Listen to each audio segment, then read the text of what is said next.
আসসালামু আলাইকুম প্রিয় দর্শক, দেশ এবং বিদেশের যে প্রান্ত থেকে আপনারা জয়যাত্রা টেলিভিশনের অনুষ্ঠান দেখছেন, আপনাদের সবাইকে প্রীতি ও শুভেচ্ছা জানিয়ে শুরু করছি আজকের অনুষ্ঠান। আপনাদের সাথে আছি আমি সোহাগ রাজ। আপনারা দেখছেন জয়যাত্রা টেলিভিশনের নিয়মিত আয়োজন দেশ সংযোগ। এই অনুষ্ঠানের মাধ্যমে আমরা যুক্ত হয়ে থাকি জেলা উপজেলা সহ দেশের বিভিন্ন জনপদে এবং আমরা জেনে আসি স্থানীয় পর্যায়ের সমস্যা, সম্ভাবনা, মানুষের জীবনমান ও সামাজিক উন্নয়নের নানা চিত্র। এরই ধারাবাহিকতায় আমাদের সাথে যুক্ত থাকছেন আমাদের প্রতিনিধি অতিথিগণ এবং আমরা জানব সেখানকার বর্তমান পরিস্থিতি সম্পর্কে। আমাদের সাথে আজ যুক্ত থাকছেন মতলব উত্তর থেকে জাকির হোসেন বাদশাহ। শুরুতেই আমরা বাদশার সাথে সংযুক্ত হওয়ার চেষ্টা করব। বাদশাহ, আপনি শুনতে পাচ্ছেন? জি সোহাগ, আমি শুনতে পাচ্ছি। জি সোহাগ, আপনাকে বাদশাহ। ধন্যবাদ। জি বাদশাহ, আপনাকে ধন্যবাদ আমাদের সাথে সংযুক্ত হওয়ার জন্য। আপনি এই মুহূর্তে কোথায় আছেন এবং সেখানকার পরিস্থিতি সম্পর্কে আমাদের বিস্তারিত জানাবেন। জি, আপনাকে ধন্যবাদ জানাচ্ছি আমাকে যুক্ত করার। আমি আছি মতলবুত্তর উপজেলা আহ, কৃষি অফিস। আমার সাথে আছেন মতলবুত্তর উপজেলা যে কৃষি সম্প্রসারণ যে দায়িত্বের কৃষি কর্মকর্তা মোহাম্মদ ফয়সাল আহমেদ। আমরা আপনি জানেন এই মতলবুত্তর উপজেলা অর্থাৎ মেঘনা দনাগদা যে সেচ প্রকল্প রয়েছে সেখানে প্রায় 60 থেকে 65% মানুষ কৃষির উপর নির্ভরশীল হয়। তারা কৃষির উপর নির্ভরশীল। সেই বিষয়ে আমি কথা বলবো আজকে যে আমার অতিথি আছেন, অতিথির সাথে। আমরা একটা জিনিস লক্ষ্য করেছি, তিনি যে কোনো কৃষকের জমিতে ধানি জমি হোক এবং শীতকালীন ফসল থেকে শুরু করে বিভিন্ন যে কৃষকরা যে ফসল উৎপাদন করে থাকে, কোনো সময় আমরা দেখি তিনি সরাসরি মাঠে চলে যান এবং মাঠে চলে গিয়ে কৃষকদেরকে পরামর্শ দিয়ে থাকেন। আমি ওনার সাথে কথা বলার চেষ্টা করবো। আমরা দেখি যারা মতলব উত্তর উপজেলা, যারা এই মতলবে যারা কৃষি কাজে নিযুক্ত আছেন, অনেক সময় আমরা দেখি তারা বিভিন্ন এই তার জমিতে বিভিন্ন ধরনের কিছু রোগ বালাই আক্রমণ, তাদেরকে পরামর্শ দিয়ে থাকেন। প্রাথমিক আমরা বলবো যেটা, কৃষকরা যদি প্রাথমিকভাবে আপনি যদি কৃষককে উদ্দেশ্যে বলেন, তারা প্রথম কি করা যায়, মানে যাতে এই রোগবালাই থেকে কিভাবে তারা মুক্তি পেতে পারে, এই বিষয়টা একটু আমি আপনার কাছে জানতে চাই। ধন্যবাদ আপনাকে।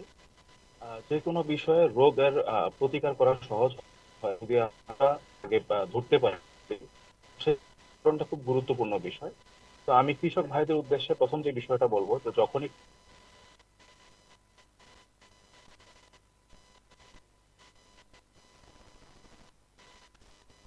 থাকবেন অথবা আমাদের যে উপসহকারী কৃষি কর্মকর্তা রয়েছেন ইউনিয়ন পর্যায়ে, তাদের সাথে একটু যোগাযোগ করবেন।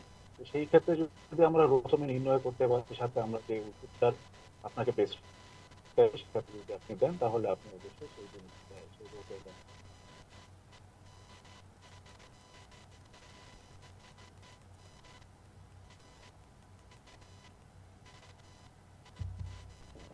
দর্শক, আপনারা দেখছেন জয়যাত্রা টেলিভিশনের নিয়মিত আয়োজন দেশ সংযোগ। আপনাদের সাথে থাকবেন। আমাদের সাথে আজকে যুক্ত আছেন মতলব উত্তর থেকে জাকির হোসেন বাদশাহ। বাদশাহ, আপনি শুনতে পাচ্ছেন? হ্যাঁ সব শুনতে পাচ্ছি। জি।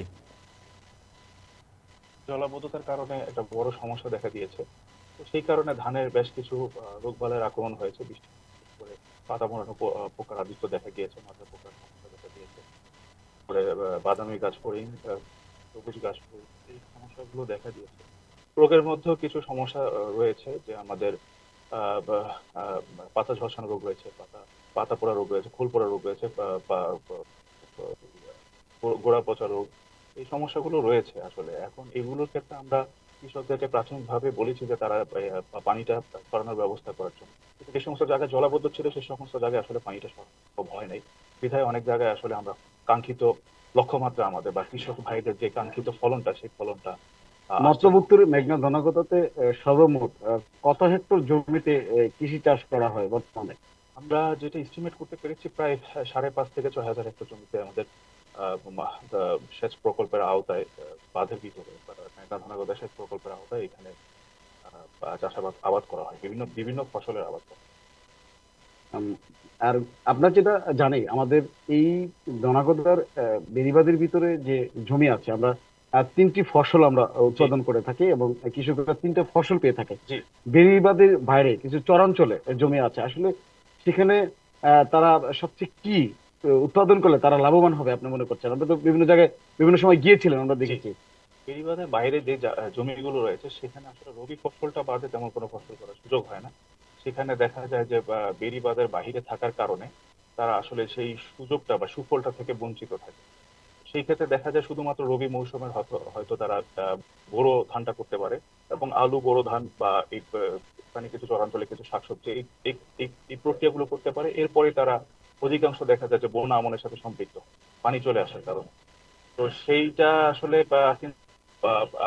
বেড়িবাঁধের ভিতরে যে জায়গাটা রয়েছে সেই জায়গায় কৃষকরা তিনটা ফসলই করতে পারে। এবং বাসা ভাই আপনি এটা জেনে থাকবেন যে আমাদের মতলব উত্তরে এখানে ডাইভার্সিফিকেশনটা অনেক বেশি। এখানে আখ হয়, এখানে সরিষা যেমন হয়, এখানে সূর্যমুখী চাষও হচ্ছে, এখানে অন্যান্য যে ফসলগুলো রয়েছে সেই সব ফসলই কিন্তু এখানে কম বেশি আবাদ করার চেষ্টা করি। আরেকটা বিষয় আমি আপনার কাছ থেকে জানতে চাই। আমরা যেটা জানি, অনেক কৃষক যখন বর্ষার মৌসুম আসে, বৃষ্টিপাত হওয়ার কারণে এই মতলব উত্তরে অনেক কৃষকের জমি আমরা বিনষ্ট হতে দেখেছি। তাদের কাঙ্ক্ষিত যে ফসল সেটা তারা ঘরে নিতে পারে না জলাবদ্ধতার কারণে।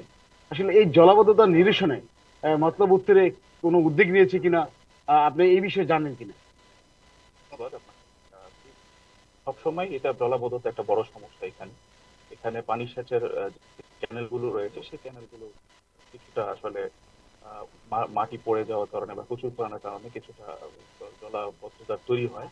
তো এখানে আসলে আমরা এই বিষয়ে আমরা কর্তৃপক্ষকে জানিয়েছি।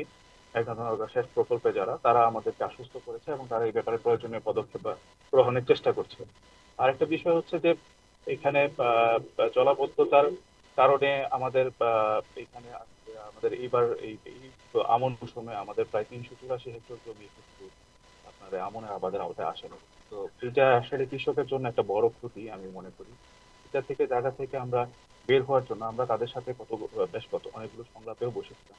আমরা তাদের সাথে কথা বলেছি। তো আমাদের যা উপজেলা প্রশাসন থেকেও তাদের সাথে কথা বলেছে, এবং তারাও এখানে আমরা মিটিং করেছি, তাদের যে এটা হয়তো আমরা পরিত্রাণের ব্যবস্থা হবে। সর্বশেষ কৃষকদের উদ্দেশ্যে আপনি কি বলতে চান? কৃষকদের উদ্দেশ্যে আমার কিছু বলার আছে অবশ্যই। যে কৃষক ভাইয়েরা যাতে তাদের ফসল থেকে লাভবান হয় সেই ক্ষেত্রে আমি কতগুলো বিষয় বলবো।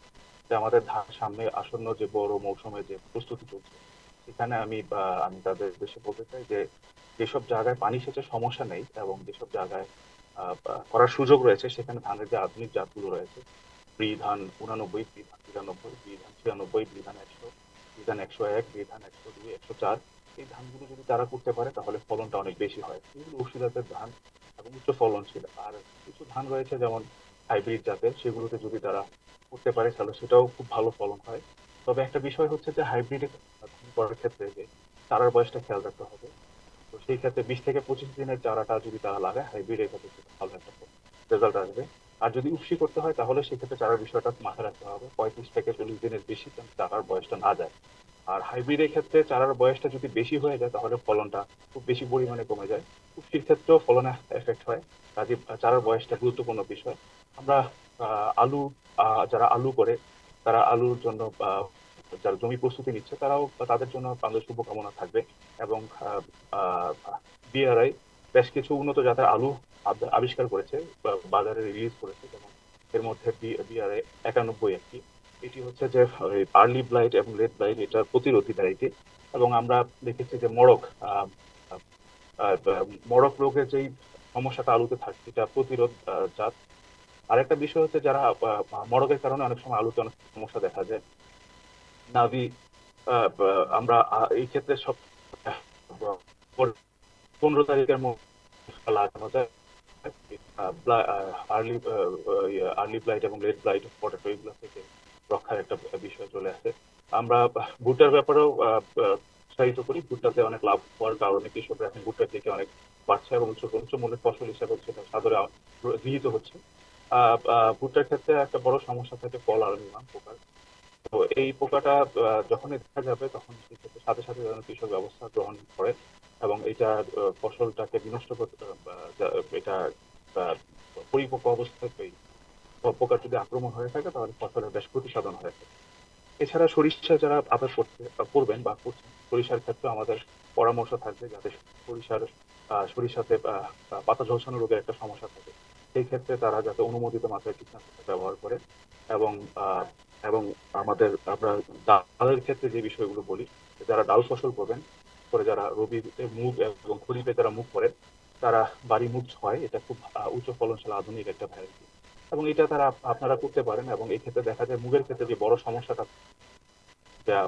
যখন হারভেস্ট করা হয় তখন সিনক্রোনাইজেশন থাকে না, মানে মুগের সবগুলো একসাথে ফসল তুলতে পারেন না।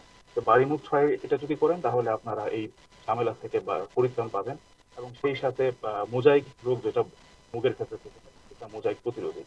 আর সর্বোপরি হচ্ছে যে পেঁয়াজ এবং মরিচ মশলা জাতীয় ফসলের ক্ষেত্রে কিছু পরামর্শ থাকে। সেই ক্ষেত্রে হচ্ছে যে আপনারা পেঁয়াজ করার এখনই সময়, এখনই আপনারা জমিতে পেঁয়াজ তৈরি করেছিলেন।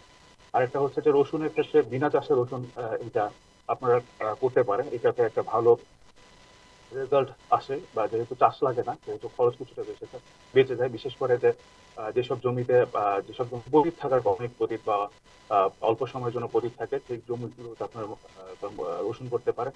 এবং একই পরামর্শ হচ্ছে আমাদের সরিষার ক্ষেত্র, যারা এখন কিছুদিন পরে আমন ধান যারা ফসল তুলবেন, ফসল তোলার ঠিক 8-10 দিন আগে সরিষাটা বপন করে দেন, তাহলে কিন্তু আপনার বিনা চাষে সরিষাটা আপনার একই জমি থেকে আপনি পেয়ে যেতে পারেন। আর একটা বিষয় হচ্ছে যে আমন আমাদের মতলব উত্তরে লেটে আমন রয়েছে, কাজে হচ্ছে যে এখন অনেক জমিতে আমন রয়েছে, কিছুদিন পরে হয়তো আমন তোলার মৌসুম শুরু হবে। তো সেই ক্ষেত্রে 80% যখন পরিপক্ক অবস্থায় চলে যায়, তখন আমরা হারভেস্ট করতে বলি। তো এই হচ্ছে অবস্থা। আরেকটা বিষয় হচ্ছে যে আমরা কৃষকদেরকে সবসময় বলি, যে কোনো সমস্যা আপনারা আমাদের সাথে যোগাযোগ করবেন। যদি এমনকি যদি আপনারা আমাকে হোয়াটসঅ্যাপে যদি আপনারা ছবিটা পাঠান আক্রান্ত ফসলের বা আক্রান্ত জমি, সেই ক্ষেত্রে আমরা আপনাদেরকে পরামর্শ দেওয়ার চেষ্টা করব। আর একটা হচ্ছে যে সর্বোপরি আমি একটা বিষয় বিশ্বাস করতে চাই, যে আমার এখন প্রণোদনা চলছে, রবি প্রণোদনার সামনে আমাদের ধানের কৃষি এবং হেভি প্রণোদনা রয়েছে।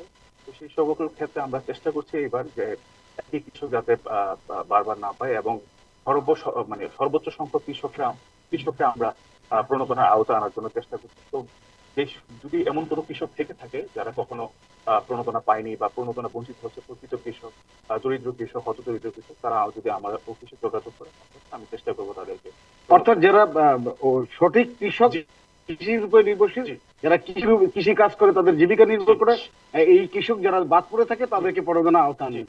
তো আগে আপনি শুনছিলেন, আসলে আমরা মতলব জনগণা যে সেচ প্রকল্পের বিভিন্ন কৃষকদের নিয়ে কথা বললাম, এবং সর্বশেষ যেটা উনি আমাদেরকে জানালেন, সেটা হলো মতলব উত্তরে যারা কৃষির উপর নির্ভরশীল এবং যারা প্রফেশনালি কৃষি কাজ করে থাকেন, তারা যদি প্রণোদনা থেকে বাদ পড়ে থাকেন, তারা আসলে অবশ্যই তাদেরকে প্রণোদনার আওতায় আনা হবে।